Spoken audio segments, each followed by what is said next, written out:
ఓం నారాయణ ఆదినారాయణ. భగవాన్ శ్రీ వెంకయ్యస్వామి లీలామృతం పారాయణ గ్రంథం. రచన doctor N Sai Srinivas, MA PhD. గాత్రం గంటి రేవతి.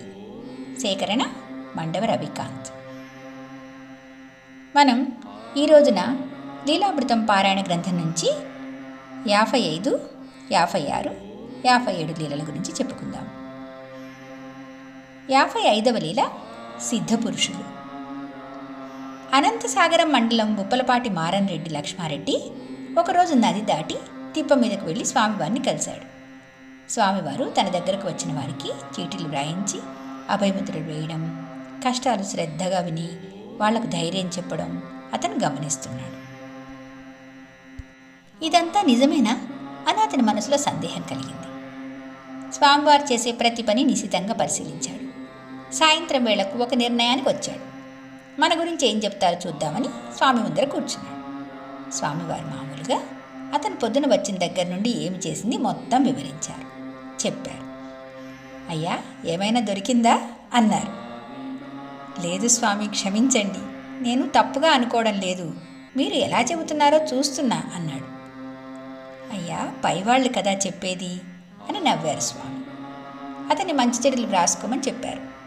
అతనికి చాలా ఆనందం కలిగింది. స్వామివారి ప్రేమలో ఉన్న గొప్పతనం అర్థమైంది. ఇంకా సెలవు తీసుకొని బయలుదేరెళ్ళాలని స్వామివారిని అడిగాడు.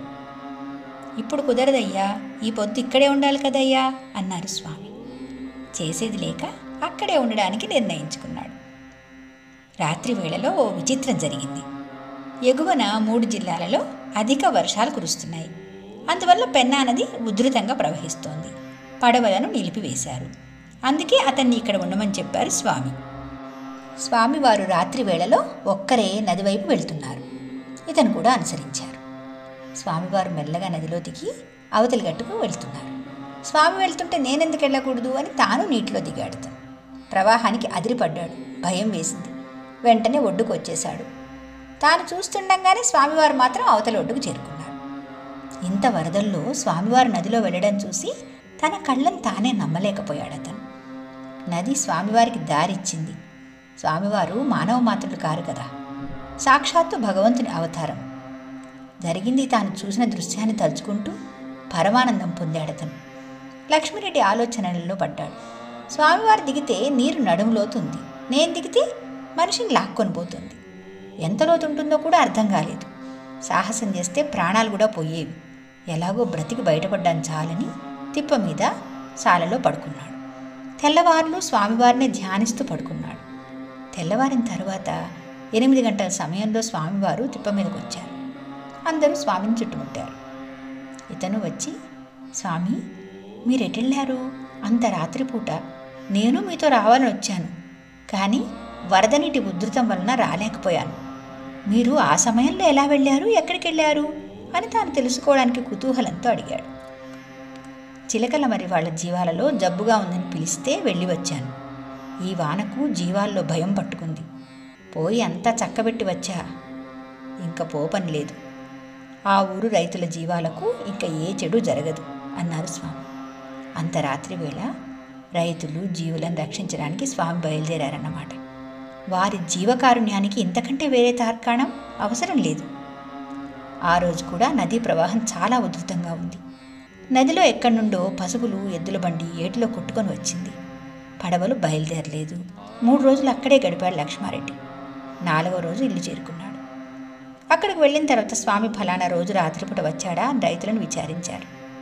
రాత్రి వేళల్లో వచ్చి ఎవరో జీవాలలో తిరుగుతూ ఏదో చల్లుతుంటే మేము దొంగ అనుకుని కొట్టబోయాం. మా జీవాల్లో ఉన్న జబ్బులను పోగొట్టడానికి వచ్చిన స్వామివారిని ఆ సమయంలో చూసి ఆశ్చర్యపోయాం. స్వామివారు మా పాలిట దేవుడు, ఎప్పుడూ మాకు కష్టం రానివ్వరు అని వారు స్వామిని స్తుతించారు. లక్ష్మారెడ్డికి స్వామివారు ఆ రాత్రి వేళ ఎందుకు వచ్చారో అర్థమైంది. ఇన్నాళ్ళు వాళ్ళు వీళ్ళు చెబితే విన్నాడు. ఇప్పుడు స్వయంగా స్వామివారి లీలలు ప్రత్యక్షంగా చూశాడు. ఆ తర్వాత అనేక మందికి స్వామివారి గురించి సిద్ధపురుషులని చెబుతూ ఎంతో భక్తి ప్రేమలు కలిగి ఉన్నాడతను. 56వ లీల సత్యమైన దేవుడు. స్వామివారి మీద నమ్మకం కలిగిన జయరామరాజు రాజుపాలెం నుండి తరచుగా వచ్చి స్వామిని దర్శించుకుని వెళ్తుండేవాడు. చాలా కాలంగా జ్వరంతో బాధపడుతున్నాడు అతను. ఇంగ్లీష్ మందులు, ఆయుర్వేద ఔషధాలు అవన్నీ కూడా వాడాడు. అనేక మంది చెప్పిన వైద్యాలు చేశాడు. ఏది చేసినా అతని జ్వరం మాత్రం తగ్గలేదు.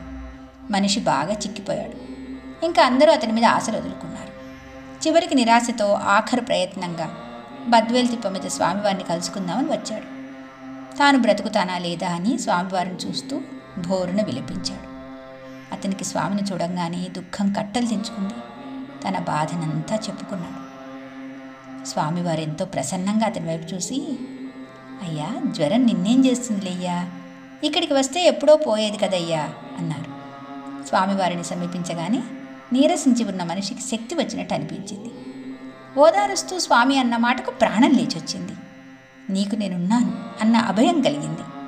నిజమే, స్వామివారి భక్తులమై ఉండి కూడా మనం కూడా కొన్నిసార్లు మన ప్రయత్నాలు చేస్తుంటాం. చివరికి స్వామివారిని ఆశ్రయిస్తాం. ఇక్కడ జయరామరాజు జ్వరం ఎక్కువ అవ్వగానే స్వామివారి దగ్గరకు రావచ్చు కదా, రాకుండా వాళ్ళు వీళ్ళు అని ఆ వైద్యం ఈ వైద్యం అని సమయం వృధా చేసుకున్నాడు. మొదట్లోనే వచ్చి ఉంటే ఇంత బాధపడిన అవసరం ఉండేది కాదు అతనికి. స్వామివారు అతనికి వేరుశనగ గింజలిచ్చి, జ్వరం పోతుందిలేయ్యా, ఇవి తిను అన్నారు. అతను అక్కడికక్కడే వెంటనే తిన్నాడు. స్వామివారు అతడిని నదిలో స్నానం చేసి రమ్మన్నారు. అతను ఏం మాట్లాడకుండా నదికి వెళ్ళి స్నానం చేసి వచ్చాడు. అతని స్థానంలో వేరే వాళ్ళైతే జ్వరంలో ఉన్నప్పుడు వేరుశనగ గింజలు తినకూడదు కదా అని ఆలోచించేవాడు. చన్నీటి స్నానం జ్వరంలో ఉన్నప్పుడు చేయడానికి నిరాకరించేవాడు. జయరామరాజు స్వామివారి మీద విశ్వాసంతో స్వామి చెప్పినట్టు 2 పనులు చేశాడు. అందుకే అతనికి వెంటనే జ్వరం తగ్గిపోయింది. ఎన్ని రకాల వైద్యాలు చేసినా నమ్మకం అనే మందు ముందు పనికిరాలేదు. స్వామివారి భక్తులకు ఇది ఒక సందేశాన్ని ఇచ్చే లీల. వారిపై సంపూర్ణ విశ్వాసమే మనకు శ్రీరామరక్ష. ఒకరోజు కూచి కృష్ణమనాయుడు, శేషమనాయుడు, రోసమ్మ ఇంకా కొందరు స్వామివారిని కలిసి మంచి చెడులు చెప్పించుకోవాలని బద్వేల్ తిప్ప మీద స్వామివారి వద్దకు వచ్చారు. స్వామివారు అందరికీ దారాలు, అభయముద్ర వేసిన చీటీలు ఇచ్చారు. అందరికీ చెప్పేసరికి పొద్దుపోయింది. ఉదయాన్నే వెళ్దామని భోజనం చేసి అక్కడే పడుకున్నారు. స్వామివారికి విషయం తెలిసి, అయ్యా, రోసమ్మను దూరంగా పడుకోమని చెప్పండి అన్నారు. బాగా పొద్దుపోయిన తర్వాత స్వామివారి మాట చెప్పారు. స్వామి ఎందుకు అలా చెప్పారో ఎవరికి అర్థం కాలేదు. ధైర్యం చేసి కృష్ణమనాయుడు స్వామివారిని అడిగాడు. అప్పుడు స్వామిలా అన్నారు, అయ్యా, దుత్తలూరు పాలెంలో ఈమె అత్తమ్మ చనిపోయి ఉండలేదా అని. ఈ సమాచారం ఈ సమయంలో చెప్పడానికి సంకోచించి ఏమీ మాట్లాడకుండా మరునాడు ఊరికి వచ్చి విచారిస్తే స్వామివారు చెప్పిన మాట యథార్థమని తేలింది. పిచ్చి వెంకయ్య అని గేలి చేసిన ఆ జనానికి తాను అవతార పురుషులని చెప్పే ఇలాంటి నిదర్శనాలు ఎన్నో స్వామివారు చూపించారు. వారి చూపుకు అడ్డే లేదు. మనం ఎక్కడున్నా వారి చూపు నుండి తప్పించుకోలేము. ఇదే సత్యమై కనిపిస్తోంది ఆనాడు, ఈనాడు, మరేనాడు కూడా.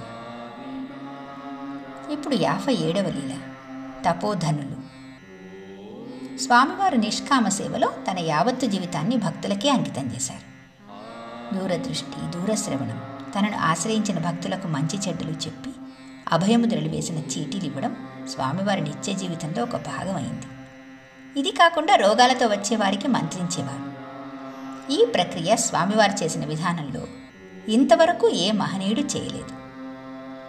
స్వామివారు ఒక దుప్పటడ్డంగా మడతలు వేసి జానడి వెడల్పుగా అయిన తర్వాత దానిని 2గా చుట్టేవారు. అలా గట్టిగా చుట్టిన దాన్ని మరలా 10 పోగుల దారంతో జానకు ఒక కట్టుగా కట్టి ఒక మంత్రదండలా తయారు చేసి దానితో మంత్రించేవారు.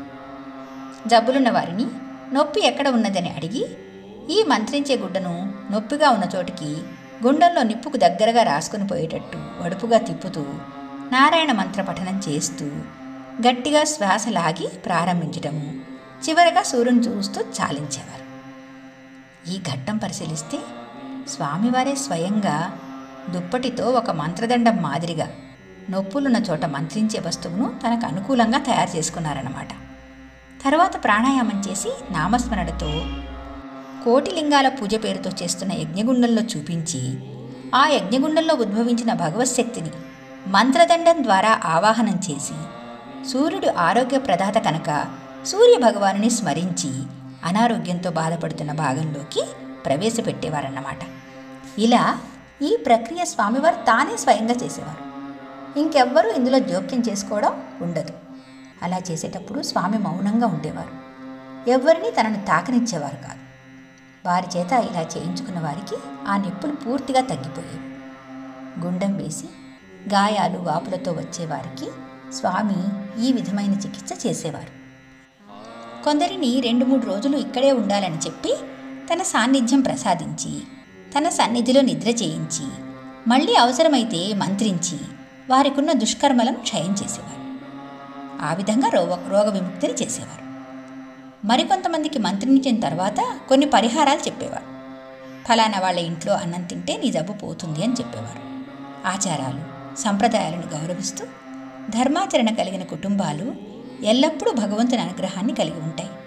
వాళ్ళ చేతితో ఏదిచ్చినా మంచి జరుగుతుంది. వాళ్ళ చేతితో ఏది వండినా అది అమృతంలా పనిచేస్తుంది. ఇదే స్వామివారి చర్యలోని పరమార్థం అన్నమాట. ఇంకా కొంతమందికి వరదరాజస్వామి వారిని, కొందరికి ఆంజనేయ స్వామి వారిని, మరికొంతమందికి జొన్నవాడ కామాక్షమ్మను దర్శించుకొని నిద్ర చేయమని చెప్పేవారు. ఒక్కొక్కరికి ఒక్కొక్క పరిహారం చెప్పేవారు స్వామి. ఎవరు ఏ సమస్యతో వచ్చినా వారికి తగిన పరిష్కారం సూచించేవారు. మంత్రించేటప్పుడు నిశ్చలంగా, నిర్మలంగా, ప్రశాంతంగా నారాయణ స్మరణతో చేసేవారు. ఆ సమయంలో స్వామివారి రూపంలో ఒక దివ్యమైన వెలుగు కనిపించేది. ఆ విధంగా తన తపశ్శక్తితో అనేక మందికి ఆరోగ్యం ప్రసాదించారు స్వామి. ఆ తపోధనులు నడయాడిన నేల గొలగముడి.